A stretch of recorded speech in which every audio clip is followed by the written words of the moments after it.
Hello viewers, আসসালামু আলাইকুম। Engineering ক্লাসরুমের পক্ষ থেকে আপনাদের শুভেচ্ছা।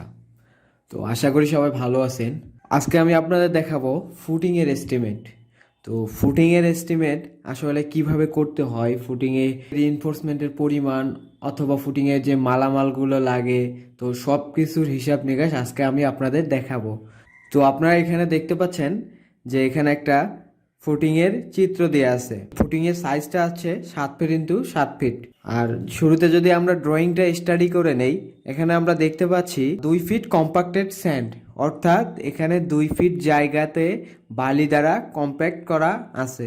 এবং তার উপরে যদি আমরা লক্ষ্য করি, এখানে দিয়েছে 4 ইঞ্চি বিএফএস, অর্থাৎ 4 ইঞ্চি ব্রিক ফ্ল্যাট সোলিং দেয়া আছে। তো তাহলে আমাদের এইটা একটা ফুটিং কিন্তু ধাপে ধাপে করতে হয়। প্রথমে বালি দ্বারা কম্প্যাক্ট করে নিলাম এবং এইটা হচ্ছে 2 ফিট পরিমাণ জায়গা, তার উপরে 4 ইঞ্চি ব্রিক ফ্ল্যাট সোলিং দিলাম। এবং উপরে আপনারা লক্ষ্য করলে দেখবেন এই যে উপরে যে বার দেখতে পাচ্ছেন, এটা হচ্ছে টপ বার এবং নিচে যেটা আছে সেটা হচ্ছে মেইন বার। ঠিক আছে, তো দেখেন টপ বারটা দেয়া আছে 16 মিলিমিটার ডায়া, 5 ইঞ্চি সেন্টার টু সেন্টার। এটা হচ্ছে টপ বারের ডায়া। এবং মেইন বার, যেটা মেইন বার হচ্ছে আমাদের টপ বারের নিচে যেটা আছে, এটা হচ্ছে আমাদের মেইন বার। এই যে এটা হচ্ছে মেইন বার। তো এইটা দেয়া আছে 16 মিলিমিটার ডায়া, 5 ইঞ্চি সেন্টার টু সেন্টার। এইদিকে একটু খেয়াল করলে দেখবেন যে ব্রিক ফ্ল্যাট সোলিং এর উপরে যে দৈর্ঘ্যটা আছে সেটা হচ্ছে 1 ফিট 9 ইঞ্চি। এবং এবং এইদিকে কার্ভ করা আছে 3 ইঞ্চি, অর্থাৎ 2 ফিট পরিমাণ জায়গা আমাদের ব্রিক ফ্ল্যাট সোলিং এর উপরে দেয়া আছে। এখন এইটা আমরা এস্টিমেট করব। তো দেখেন শুরুতে আমাদের হচ্ছে কম্প্যাক্টেড স্যান্ড দেয়া আছে। তো আমাদের আগে কম্প্যাক্টেড স্যান্ডের পরিমাণটা বের করতে হবে। তো আমরা লিখব কম্প্যাক্টেড স্যান্ড। আমরা যদি কম্প্যাক্টেড স্যান্ডের পরিমাণটা বের করতে চাই, তখন আমাদের করতে হবে কি, যে এই ফুটিংটার দৈর্ঘ্য, প্রস্থ এবং উচ্চতা আমাদের গুণ দিতে হবে। তাহলে আমরা কি পরিমাণ স্যান্ড এখানে আছে বা বালি আছে কম্প্যাক্ট করা, সেটার পরিমাণটা আমরা পাবো। তো তাহলে আমরা কি করব, দৈর্ঘ্য, প্রস্থ এবং উচ্চতা গুণ দিব, L into B into H. তো দেখেন এটার দৈর্ঘ্য কত আছে, দৈর্ঘ্য আছে আমাদের এই যে 7 ফিট। 7 ইন্টু প্রস্থ, আমাদের দৈর্ঘ্য এবং প্রস্থ কিন্তু একই, তো 7 প্রস্থ হবে 7 ফিট ইন্টু উচ্চতা, আমাদের কতটুকু উচ্চতায় কম্প্যাক্ট করতে হবে, অর্থাৎ 2 ফিট পরিমাণ জায়গায় আমাদের কম্প্যাক্ট করতে হবে, তাহলে 2।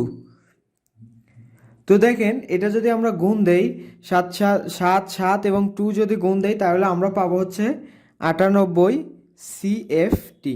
এখানে সিএফটি হওয়ার কারণ এই যে 3টা ফিট একসাথে গুণ হয়েছে। তো দেখেন আমরা কম্প্যাক্টেড স্যান্ডের পরিমাণটা পাইলাম। তো তার উপরে আমাদের দেওয়া আছে হচ্ছে ব্রিক ফ্ল্যাট সোলিং। তো এখন যদি আমরা ব্রিক ফ্ল্যাট সোলিং এর পরিমাণটা বের করি, ব্রিক ফ্ল্যাট,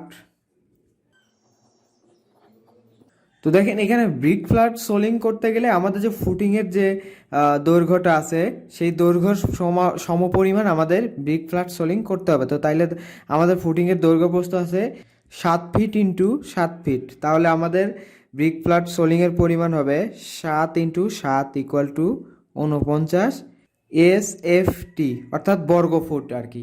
তো দেখেন আমাদের টোটাল জায়গার পরিমাণ পাইলাম আমরা হচ্ছে 49 এসএফটি বা বর্গফুট।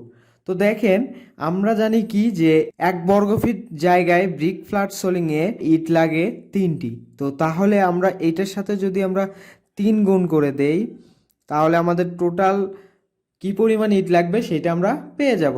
তো তাইলে 49 × 3, এটা দাঁড়াবে হচ্ছে 147 নস।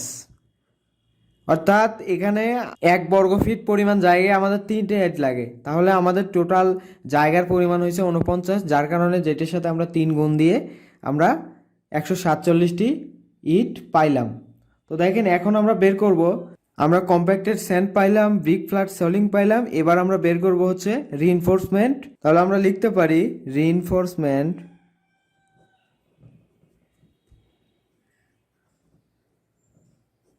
ফুটিং লেন্থ অথবা উইডথ, ফুটিং লেন্থ অথবা উইডথ। তো এটার কিন্তু দৈর্ঘ্য প্রস্থ একই, যার কারণে আমরা শুধু দৈর্ঘ্যটা বের করলেই হবে, যার কারণে আমাদের দৈর্ঘ্যটা বের করলেই হবে অথবা প্রস্থ বের করলেই হবে। তো দেখেন, রিইনফোর্সমেন্টের পরিমাণ বের করার জন্য আমাদের ফুটিংয়ের যে দৈর্ঘ্য আছে সেই দৈর্ঘ্য থেকে ক্লিয়ার কভারটা বাদ দিতে হবে। তো তো তাহলে L-2 ইন্টু ক্লিয়ার কভার। তো আমাদের দৈর্ঘ্য কত?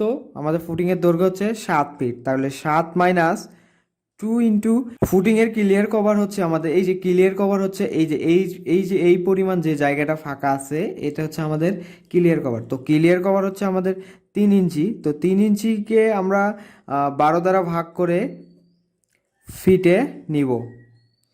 তো এটা ক্যালকুলেশন করলে আমরা পাবো 7-2 ইন্টু 3/12, 6.5। তাহলে আমরা ফুটিং লেন্থ পাইলাম হচ্ছে 6.5 ফিট। দেখেন, এখন আপনাদের মনে একটা প্রশ্ন আসতে পারে যে আমাদের তো দৈর্ঘ্য এখানে দেয়ে আছে, তাহলে আমরা আবার ফুটিংয়ের দৈর্ঘ্যটা কেন বের করলাম? ফুটিংয়ের দৈর্ঘ্যটা বের করলাম এই কারণেই যে এখানে দৈর্ঘ্য এবং প্রস্থ দেওয়া সত্ত্বেও আমরা আবার নতুন করে ফুটিংয়ের লেন্থটা অথবা ওয়েটটা বের করার কারণ হচ্ছে আমাদের যে ক্লিয়ার কভার আছে, মেইন যে দৈর্ঘ্য এবং প্রস্থ আছে সেটা থেকে আমাদের ক্লিয়ার কভারটা বাদ দিতে হবে। কারণ ক্লিয়ার কভার যদি আমরা বাদ না দেই তাহলে ঢালাই করার পর আমরা রিইনফোর্সমেন্ট দেখতে পাবো, অর্থাৎ ঢালাই করার পরেও দেখা যাবে যে আমাদের যে রিইনফোর্সমেন্ট অথবা যে রড আমরা ব্যবহার করব সেগুলো আমরা দেখতে পারবো, যার কারণে আমাদের ক্লিয়ার কভারটা বাদ দিতে হয়। তো দেখেন, আমরা রিইনফোর্সমেন্টের দৈর্ঘ্যটা পাইলাম, এখন আমরা রিইনফোর্সমেন্টের সংখ্যাটা বের করব। তাহলে আমরা লিখতে পারি রিইনফোর্সমেন্ট নস। তো রিইনফোর্সমেন্টের সংখ্যা বের করার সূত্রটা হচ্ছে আমাদের আমাদের যে দৈর্ঘ্যটা আছে সেই দৈর্ঘ্যটাকে আমরা স্পেসিং দিয়ে ভাগ দেব এবং তার সাথে 1 যোগ করে দেব। তাহলে লেন্থ ডিভাইডেড স্পেসিং প্লাস 1। তো আমরা দৈর্ঘ্য কত পাইছি? দৈর্ঘ্য পাইছি আমরা 6.5, আর স্পেসিং হচ্ছে আমাদের, তো দেখেন আমাদের স্পেসিং হচ্ছে এই যে এখানে কিন্তু দেয়াই আছে যে আমাদের 5 ইঞ্চি সেন্টার টু সেন্টার, অর্থাৎ আমাদের আমরা যে এখানে রডগুলো ব্যবহার করছি এগুলো হচ্ছে আমাদের রিইনফোর্সমেন্টগুলো ব্যবহার করছি, এগুলো 5 ইঞ্চি পর পর। তো আমাদের স্পেসিং হচ্ছে 5 ইঞ্চিকে যদি আমরা 12 দ্বারা ভাগ করি তাহলে আমাদের এটা ফিটে আসবে, সেটা পাবো হচ্ছে আমরা 0.42 প্লাস 1। তো এটা ক্যালকুলেশন করলে কি আসে আমরা দেখব, 6.5 ডিভাইডেড 0.42 প্লাস 1, 16.47, 16.47 নস, বা এটা আমরা 17 লিখতে পারি। তো দেখেন, আমরা রিইনফোর্সমেন্টের সংখ্যাটা পেয়ে গেলাম এবং এখন আমরা রিইনফোর্সমেন্টের যে ওজন আছে রিইনফোর্সমেন্টের ওজনটা বের করব। তো তাহলে আমরা লিখব রিইনফোর্সমেন্ট ওয়েট। দেখেন, রিইনফোর্সমেন্টের ওজন বের করার আমরা একটা সূত্র জানি, সেটা হচ্ছে ডি স্কোয়ার ডিভাইডেড, যেহেতু ফিটে আছে তাহলে আমরা লিখব 532 ইন্টু এই যে রিইনফোর্সমেন্টের যে আমরা দৈর্ঘ্যটা পাইলাম সেই দৈর্ঘ্য ইন্টু রিইনফোর্সমেন্টের সংখ্যা। তো আমাদের ডায়া কত ছিল? আমাদের ডায়া ছিল হচ্ছে এই যে 16 মিলিমিটার ডায়া। তো আমরা তাইলে ডির জায়গায় লিখব 16 স্কোয়ার ডিভাইডেড 532 ইন্টু দৈর্ঘ্য পাইছি আমরা কত? দৈর্ঘ্য পাইছি আমরা হচ্ছে 6.5 ইন্টু সংখ্যা হচ্ছে এই যে 17। তো এটা যদি আমরা ক্যালকুলেশন করি তাহলে কি পাবো? 16 স্কোয়ার ডিভাইডেড 532 ইন্টু 6.5 ইন্টু 16, 53.17। তো এখানে একটা জিনিস লক্ষ্য করার একটা বিষয় যে এখানে আমাদের আসলো 53.17। তো এটার সাথে এখন আমি 2 গুণ দিব। 2 গুণ দেওয়ার কারণ হচ্ছে দৈর্ঘ্য এবং এই ফুটিংয়ের যে দৈর্ঘ্য এবং প্রস্থ আছে, ফুটিংয়ের দৈর্ঘ্য এবং প্রস্থ উভয়ই সমান, যার কারণে আমি 2 দিয়ে গুণ দিব। তো দেখি আমি যদি 2 দিয়ে এটার সাথে গুণ দেই তাহলে আমার উত্তর কত আসে, ইন্টু 2 ইকুয়াল টু 106.34। ফুডিংয়ের যে রিইনফোর্সমেন্ট ব্যবহার হবে সেই রিইনফোর্সমেন্টের ওজন হবে আমার 106.34 কেজি। এটাকে চাইলে আপনি 107 কেজি লিখতে পারেন। তো দেখেন আমাদের ফুটিংয়ের হচ্ছে কম্প্যাক্টেড স্যান্ডের পরিমাণটা পাইলাম, তারপর বের করলাম ব্রিক ফ্ল্যাট সোলিং, তারপর রিইনফোর্সমেন্টের দৈর্ঘ্য এবং রিইনফোর্সমেন্টের সংখ্যা এবং রিইনফোর্সমেন্টের ওজন। এবার আমরা বের করব এই ফুটিংটাতে কি পরিমাণ মালামাল লাগছে সেইটা। তো দেখেন এইটার যখন আমরা কংক্রিট ক্যালকুলেশন করব, কংক্রিট ক্যালকুলেশন, তো ফুটিংয়ের কংক্রিট ক্যালকুলেশনের সময় আমরা প্রথমে আগে ভলিউমটা বের করে নিব। তাইলে ভলিউম ইকুয়াল টু দৈর্ঘ্য প্রস্থ আর হচ্ছে উচ্চতা আমরা গুণ দিব। তাহলে আমাদের L into B into H.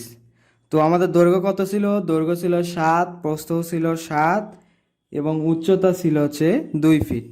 তো দেখেন 7, 7 এবং 2 গুণ করলে আমরা পাবো হচ্ছে 98 CFT।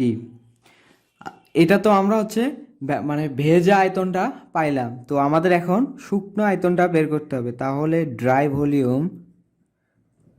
ভলিউম ইকুয়াল টু এই যে আমরা যে ভেজা আয়তনটা পাইলাম এটার সাথে আমরা 1.5 গুণ করে দিব, তাহলে আমরা শুকনো আয়তনটা পেয়ে যাব। তো এটার সাথে 1.5 গুণ দিলে আমাদের আসবে হচ্ছে 98 ইন্টু 1.5, তাহলে আমরা পাবো হচ্ছে 147 CFT।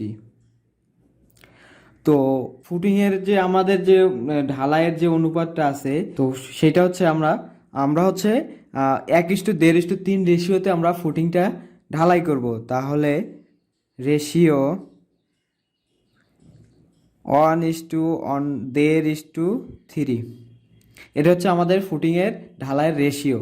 তো দেখেন এই রেশিও এখন আমাদের এটা যোগ করতে হবে। তাহলে সাম অফ রেশিও অর্থাৎ অনুপাতের যোগফল ইকুয়াল টু 1 যোগ 1.5 যোগ 3। তাহলে আমরা পাবো হচ্ছে 3 আর 1 4, 4 আর 1.5 হচ্ছে 5.5 অর্থাৎ 5.5। আমরা হচ্ছে রেশিওটা পাইলাম 5.5। তো এখন আমরা হচ্ছে সিমেন্ট, স্যান্ড এবং যে এগ্রিগেট অথবা খোয়া অথবা চিপস আপনারা যাই বলেন না কেন, যেটা এখন আমরা এখান থেকে এগুলা বের করব। তো তাহলে সিমেন্ট ইকুয়াল টু টোটাল আমরা কত পাইলাম? 147 ইন্টু সিমেন্টের হচ্ছে অনুপাত কত ছিল? 1 ডিভাইডেড অনুপাতের যোগফল 5.5। তো এটা ক্যালকুলেশন করলে কত আসে আমরা দেখব। 147 ইন্টু 1 ডিভাইডেড 5.5, তো আমাদের আসে 26.72 ব্যাগ। 26.72। এটা কিন্তু সিমেন্টের পরিমাণটা আমরা কিন্তু এখন সিএফটিতে পাইছি। হ্যাঁ, তো আমরা তো সিএফটিতে সিমেন্ট কিনতে পারবো না, এই জন্য আমরা এটাকে ব্যাগে কনভার্ট করব। তো এইটার সাথে যদি আমরা 0.8 গুণ দেই তাহলে আমাদের ব্যাগে চলে আসবে। তো 0.8, তো এটার সাথে যখন আমরা 0.8 গুণ দিব তাহলে আমাদের টোটাল ব্যাগটা পেয়ে যাব। তো 21.38 ব্যাগ, 21.38 ব্যাগ। তো আপনি চাইলে এটা 22 ব্যাগ লিখতে পারেন। তো আমরা সিমেন্টের পরিমাণটা পাইলাম। এবার আমরা বের করব স্যান্ড। টোটাল আমাদের হচ্ছে ড্রাই ভলিউম ছিল 147 ইন্টু অনুপাত ছিল আমাদের 1.5 ডিভাইডেড অনুপাতের যোগফল 5.5। তো এটা ক্যালকুলেশন করলে আমরা পাবো হচ্ছে 40.09 CFT। এটা হচ্ছে আমাদের বালির পরিমাণ। এখন আমরা বের করব খোয়া অথবা এগ্রিগেট অথবা চিপস আপনারা যেটাই বলেন না কেন। তো এগ্রিগেট, AGGAT, আমাদের এগ্রিগেট বের করতে গেলে 147 ইন্টু এটার অনুপাত ছিল হচ্ছে 3 ডিভাইডেড 5.5। তো এটা ক্যালকুলেশন করলে আপনারা পাবেন 80.18 CFT। তো এটা যদি আপনারা ইটের সংখ্যায় ক্যালকুলেশন করতে চান বা আপনাদের কতটি ইট লাগে এটি বের করতে চান তাহলে এটার সাথে আপনারা 9 গুণ করে দিবেন। তো এটার সাথে যদি আমি 9 গুণ করে দেই তাহলে কত আসবে আমরা দেখব। 80.18 ইন্টু 9, আমরা ইট পাবো 721.62টি, অর্থাৎ 722টি ইট লাগবে আমাদের। তো এই ছিল আমাদের ফুটিংয়ের ফুল এস্টিমেট। যদি ফুটিংয়ের ফুল এস্টিমেটে কারো কোথাও বুঝতে অসুবিধা হয় তাহলে অবশ্যই কমেন্ট করে জানাবেন। সবাই ভালো থাকবেন, সুস্থ থাকবেন, ধন্যবাদ।